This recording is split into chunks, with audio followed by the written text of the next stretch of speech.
Good afternoon all. I wanted to create a series of short videos to help you in the run into 11 plus exams. We're nearly there now. There's just around 16 weeks or so to go to the exams. So therefore I wanted to pick up on the key topics and the key areas. And this is based upon my observations over the last several weeks and also the past few years on the key areas that catch students out. So hopefully you'll find these useful. Today we're just going to start off with general tips and recommendations. So let me just scroll down to that and I'll highlight as I go along just to help you out. So first of all, students need to be clear on the number of marks. For example, if it's a 1 hour paper and there are 60 marks, then it's 1 minute per mark. Do this quick maths exercise as soon as you get the paper so you're aware how long you should be spending on average on each question. Pay particular attention to words that are in bold. For example, there's many times where the question says, which one of these are not? Students don't pay attention to the not aspect, even though it's on bold, and therefore they highlight the incorrect or mark the incorrect answer to the multiple choice question on the paper. So do pay particular attention to those words in bold. Another example may be, give 2 reasons why, give 3 reasons why. All of these are important and they're in bold there for a very important reason.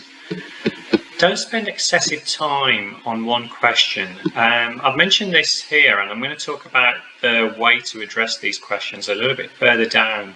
But if you're spending, taking this 1 minute per question example, if you're spending 2 or 3 minutes on a question, then it's probably the case that it's too long-winded or you don't understand all the key concepts.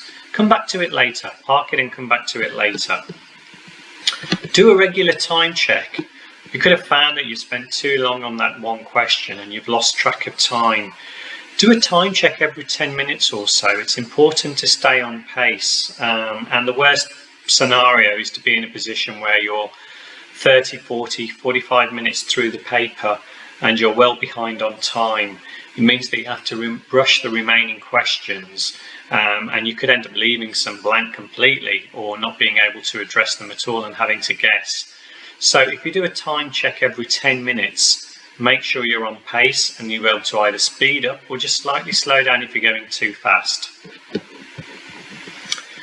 If a question's taking too long or you can't work out the answer, what do we suggest? Well, we suggest that you mark the multiple choice answer sheet with a guess. So if it's taken you more than 2 or 3 minutes, at least put a guess down.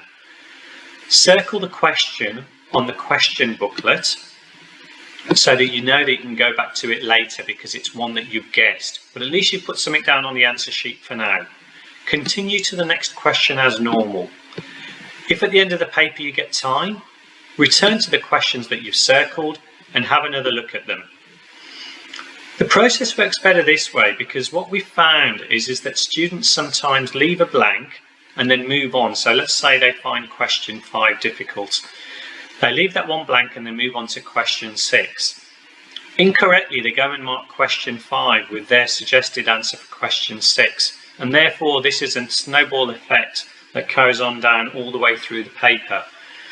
By marking the paper with a guess for question 5 that they found difficult, it avoids that issue. And it means also that if they can't go back to the paper and go through the question in detail at the end of the paper, at least they've got something there. If you've got a blank, you're going to get 0. So the best thing to do is at least have a guess. But remember, this is only for questions you find difficult.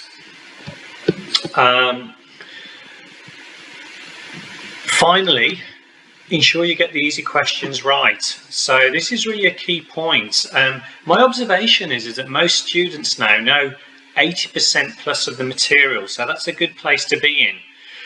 We've been through papers and what we found is that a lot of the easy questions are the ones that are catching students out. So if we were to do an analysis afterwards, we'd find that most of the answers that were incorrect were due to the easy questions.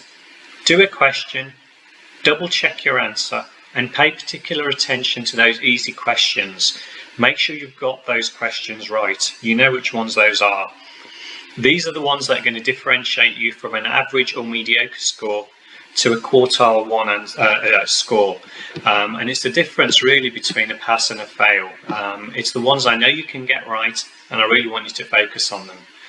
So I hope you found that useful. Next time I'll do a short video on antonyms and synonyms. Thanks.